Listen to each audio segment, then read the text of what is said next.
The grass is always greener on the other side. It seems like other people will always have it better than you. There's something lacking in their life. You want to be able to prove them that you have come a long way and you're not the old you anymore. You're not the elementary version of you. You're not the high school version of you. You're not the college version of you. You want to be able to see these people and say, this is what I have done since we have last met. This is what I have become since we've last talked to each other. You know, it's funny. While I'm saying that, I'm reminded of and I am made aware of the irony of the saying that says, comparison is the thief of joy. Well, it depends, and it's not entirely true because in this context, comparison could actually be the bringer of joy. Of course, the joy that we're talking about in this context has a big asterisk on top of it. You have to really not only judge others, but you should also judge yourself. And that's so difficult to do. You know yourself more than anybody else. And so you know all of your flaws. You know all of your shortcomings. You know all of your failures. Even failures that some people in your school or someone in the past knows, but they've already forgotten about it, right? They've already moved past that. But to you, it's still real. To you, it almost seems like it happened yesterday.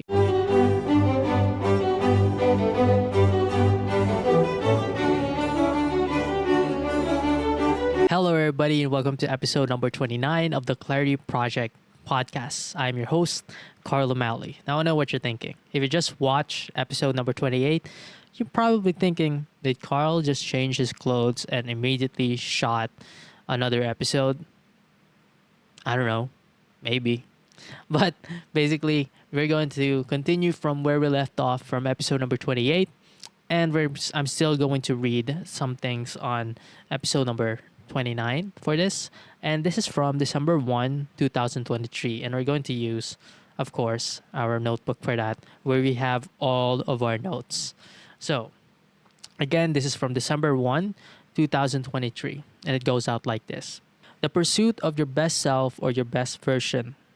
This is always happening in the background, whether you choose to do it or not. Whether you are unaware of it or not. It operates on an unconscious or subconscious level. You may try to numb yourself with immediate distractions or try to occupy your mind with the lives of others, but it will always come up. The desire to be better. It's both a blessing and a curse. Negligence eats you alive and compliance keeps you alive. So this passage talks about one of the most fundamental truths and needs of the human condition, which is we all want to be better, right? The desire to be better or to better ourselves, to achieve the best versions of ourselves, this is always happening.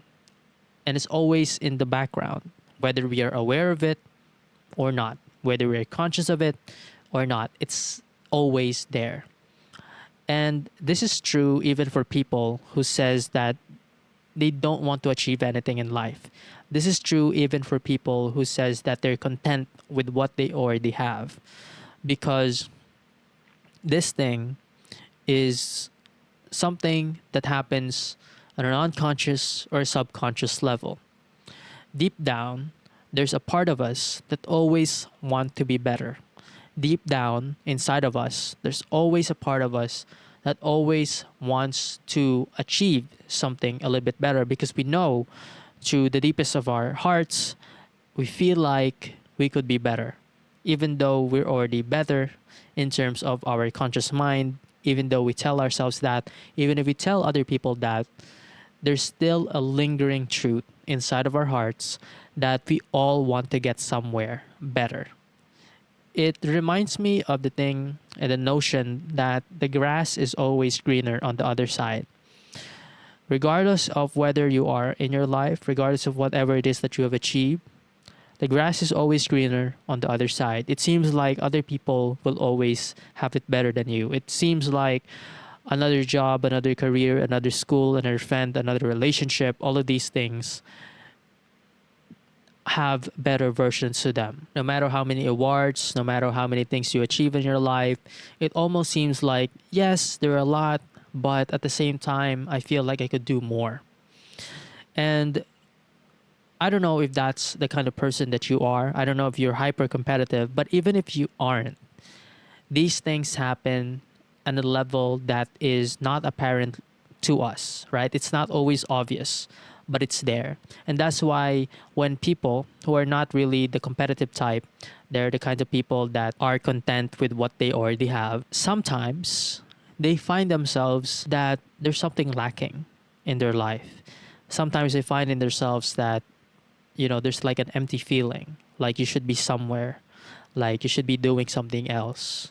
Now you're happy, right? You're good, you're fine with what you have, you are surrounded by good people, and you have a good job. It's decent, it's not the best thing in the world, but it's nice, it's decent, and it keeps food on the table.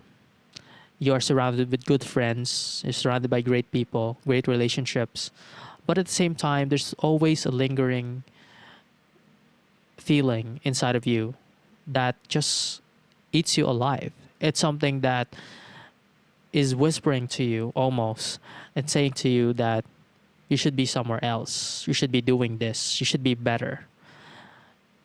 And even if your conscious mind is telling you that you're fine, even if your conscious mind is telling you that you should be content with what you have and what you already have is more than enough for your needs, I don't know, it just happens in some sort of weird way or feeling that there's always for us a desire to be better. It never gets shut down. Sometimes, we're so preoccupied with our own goals and our own dreams that we forget that other people have dreams and we forget that other people have goals too. If you would just have the time to sit down with any person that you would find in the street or in public, you would find that they also share the same desire as you to be better in some sort of way. They might try to deny it, they might try to sugarcoat it, but it's true. It's always there and it's always apparent. And this goes to any age, whether you are talking to a kid or you're talking to someone who's really old, probably someone in their 70s, 80s, maybe even 90s if you're lucky to be able to talk to someone in their 90s. It's always the same. It seems like a never ending desire to be better. And that's why we see on social media all the time. And this gets brought up in the news where 70-year-old finish a marathon, or an 80-year-old is still going for the world record for something and they're still finishing it. Or you have someone like LeBron James in NBA, some people are calling LeBron out, that you should retire. But for some reason, he just couldn't quit, right? And some people, of course, it's controversial. Some people will say, oh, because LeBron is trying to secure his legacy, his stack padding. But regardless of the point, it's not just about age. It's not about whether you can do it or not to some capacity. You still want to do it over and over again. And that's why we see a lot of athletes go into retirement and then come back into retirement, because it's exactly who they are. It's exactly what they want to do. It's exactly what's inside of them. And not being able to do those things, not being able to be better, eats them alive. In our example, us who are not celebrities, us who are not super athletes, it's also true, right? In our everyday lives, we want to be a little bit better than where we were. We don't want to wake up one day after 10 years and look back that, 10 years ago, I was in this place, and fast forward to today, after 10 years, I'm still this guy. You never want to wake up like that. You never want to wake up one day and realize that you're exactly who you are. You are exactly where you were 10 years ago. You want to be able to look back and say, wow, I've really changed. I've really improved. I have come a long way. That's what we want in our life. More so if we try and look at the other people in our lives, maybe our friends who we grew up with, maybe the people that we grew up with, maybe it's our past teachers from high school or elementary, and we encounter them again in our lives several years after. So what happens is that somehow, some way, you want to be able to prove them that you have come a long way and you're not the old you anymore. You're not the elementary version of you. You're not the high school version of you. You're not the college version of you. You want to be able to see these people and say to themselves, this is what I have done since we have last met. This is what I have become since we've last talked to each other. All of these things are either happening in the background or it's happening at a face value on the nose level, and it's very apparent to you and it's very jarring. You're losing sleep about it. And then there's another version to that, which I think the second part of the passage talks about. It says that you may try to numb yourself with immediate distractions or try to occupy your lives or try to occupy your mind with the lives of others, but it will always come up, the desire to be better. That's the thing. So all of these distractions, all of these things on how we would try to numb ourselves into trying to, put other people down and so that we feel good about ourselves. These are just methods of compensation. These are just methods and so that we could feel good about ourselves without actually bettering ourselves. Yes, it kind of works, but it's only a band-aid solution to actually feeling good because it doesn't really resolve the problem. It's just a matter of putting your attention elsewhere and so that you don't feel the immediate effects of that desire to be better. And so, why do we do this? Right? Why do we do this? It's funny. While I'm saying that, I'm reminded of and I am made aware of the irony of the saying that says, comparison is the thief of joy. Well, it depends, and it's not entirely true because in this context, comparison could actually be the bringer of joy. Of course, the joy that we're talking about in this context has a big asterisk on top of it because when we're not improving ourselves, when we're not getting to a better place, when things are not going our way, we could be that bitter person who always talks bad about other people. We could be that bitter person who always talks negatively about other people's achievements. We try to undervalue and we try to diminish their achievements, and by putting them off at saying that, you know what, that's easy, I could have done that, or it's not that hard, it's not that difficult, or the competition for that year was terrible anyways, anybody could have won it. So every time that we do this, that's a method of where you are compensating for something that you're not achieving yourself, right? Some people say, "Oh, that's not true, Carl. I'm trying to tell you the truth." That's not judgment. That's commentary. That's exactly what happened, right? But regardless of the reality, whether the competition was bad at that year or whether those achievements isn't that good, we should not let other people's achievements be the source of our own bitterness, right? We should not let other people's shining moments be our cue for us to tone down whatever it is that they were able to achieve. It's not about that. So all of these things, we do it because it's easy. We do it because it's an immediate gratification. It's an immediate way for us to feel better when our peers are doing better than us. So saying bad or talking bad about them, it's an immediate kind of a band-aid solution. And so that we compensate for what we are lacking in terms of our own achievements. But eventually, that facade and that mirror is going to shatter. That illusion would be shattered. You are also faced with your own reality, not just the reality of others, but your own. All of a sudden, you would have to come in terms of the fact that you have to really not only judge others, but you should also judge yourself. And that's so difficult to do. Most of us don't want to do it because it feels bad, right? Understandable. Most of us don't want to judge ourselves because It's not the best thing in the world, right? You know yourself more than anybody else. And so you know all of your flaws. You know all of your shortcomings. You know all of your failures. Even failures that some people in your school or someone in the past knows, but they've already forgotten about it, right? They've already moved past that. But to you, it's still real. To you, it almost seems like it happened yesterday. To you, it's so obvious, it's so apparent that nobody's going to forget about it, when in reality, most people forgot about it, right? Because they have their own sets of problems, they have their own sets of plights, they have their own sets and shares of failures and embarrassing moments. And so, if we try and stack out, and this is the scary part, and this is the dangerous part of reflecting in terms of your own achievements and your own failures, is that when you try and look at our failures, we feel and we overestimate them, right? We feel like it's bigger than what it actually is. When in reality, they're not that big of a deal.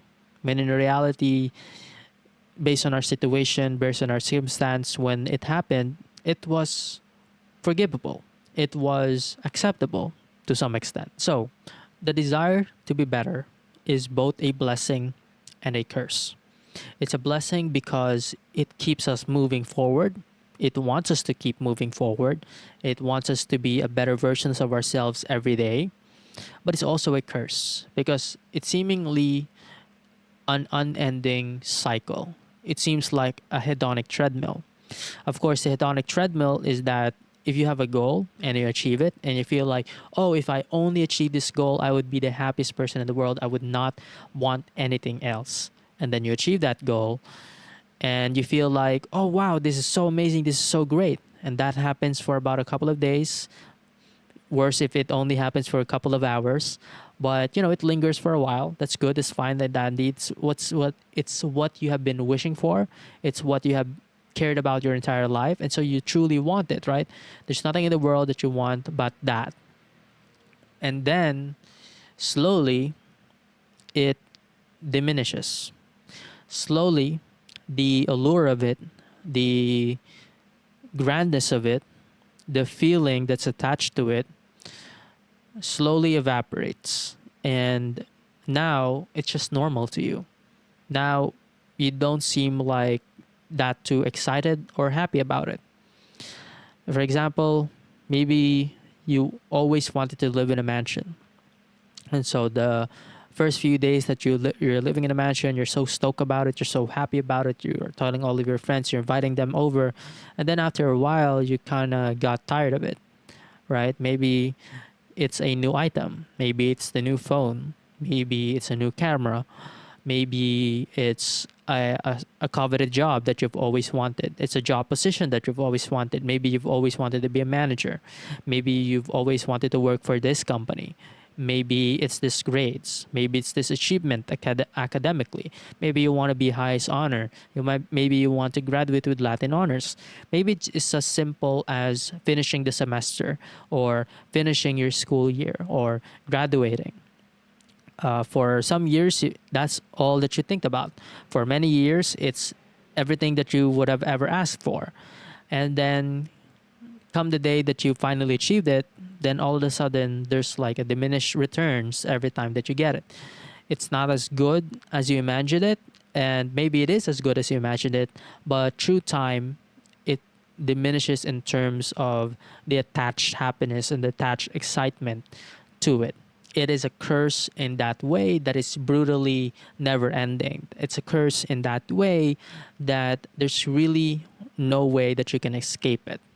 And, it doesn't stop.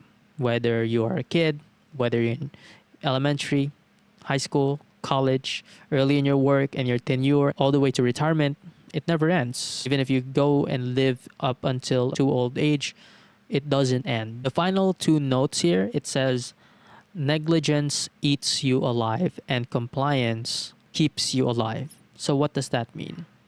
So if you are refusing the call, if you're refusing to be better every day, if you're refusing to listen to this subconscious message that's communicating to you for you to be better, then it's going to eat you alive. Every day that you don't act on it every day that you prolong and that you delay on your dreams and your goals and where you want to go and what you want to do, it's going to keep eating you alive. That is why there's a lot of bitter people in the world. They grew old enough, and they grew old where, they're no longer able to play the game, right? They have DQ'd themselves. They have disqualified themselves from playing it in a way where they can be competitive. Maybe they wait out on it, right? Maybe they wait so many years before they act on their dreams. Maybe they have they were putting them off for so many years, and now they realized that it might be too late for them. Like the ship has already sailed, that there's nothing that they could do to be able to do it in a capacity that they've always wanted to do it. And so the only avenue when you can't do the things that you've always wanted to do, the only avenue when you can't improve anymore is bitterness.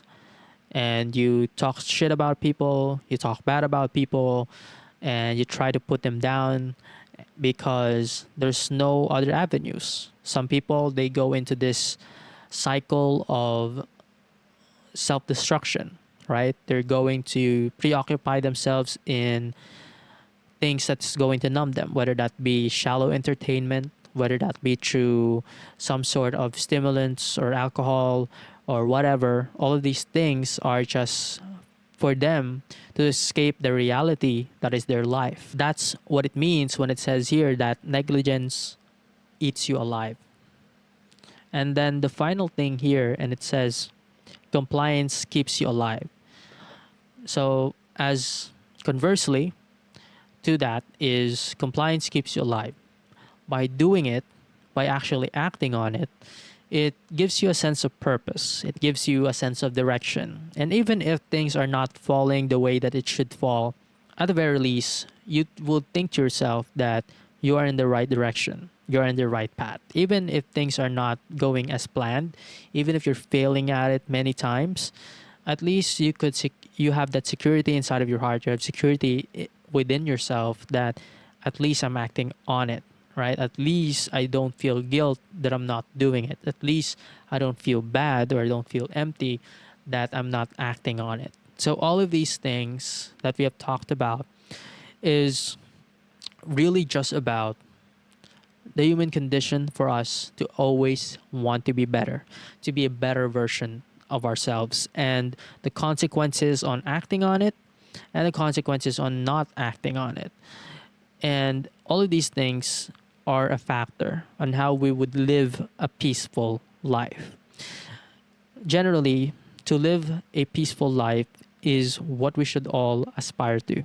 Happiness is good, happiness is awesome, but happiness only happens when X happens. But peace comes from the inside. And the only way that you can get peace from the inside is that if you're content with whatever it is that you're doing, you have to have a good relationship with yourself. You have to have a good relationship with your subconscious. You have to act out exactly what your very subconscious mind is trying to whisper to you, right? To some people, it's gut feel. To some people, they feel like it's their destiny. Some people, it's their passion. And so acting out on those things, acting out on the things that you truly want to do in your life, those are the things that are going to keep you alive. And the more that you stay away from them, the more that you do things that you hate, it's just going to eat you alive. So I guess that's the podcast.